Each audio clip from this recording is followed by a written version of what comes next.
Welcome to this month's Minute with Victor, where Dr. Cotton answers your questions. This month's question comes from a physician who writes, I admit patients for an older physician in our community who doesn't practice the best medicine, but his patients love him and he's never been in a lawsuit. I also interact with some younger physicians who practice great medicine, but they've all been sued. In terms of avoiding lawsuits, it seems that interpersonal skills are more important than scientific skills. Do you agree? This older physician, I assume you admit his patients because he doesn't come to the hospital, which means that he probably doesn't take ER call, deliver babies, remove brain tumors, or open coronary arteries in the middle of the night. And that's important because doing those things is what gets you sued.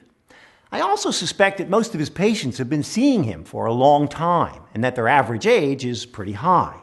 And that's relevant as well because most 85-year-olds aren't very litigious and they typically have realistic expectations for their medical care.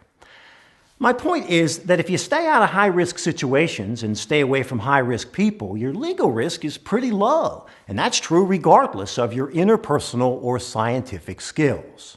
Now, your question is, which of those is more important in terms of avoiding lawsuits? And I think it depends on the patient.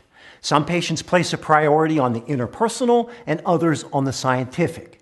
But when they're really sick, and those are the people who sue, almost all of them will want the best that science has to offer. So in terms of reducing legal risk, I think that's the more valuable skill set to have. As I've said many times, the solution to almost every medical legal dilemma begins with taking proper care of the patient. And that means that we have to have the scientific skills to do so. Thanks again for listening.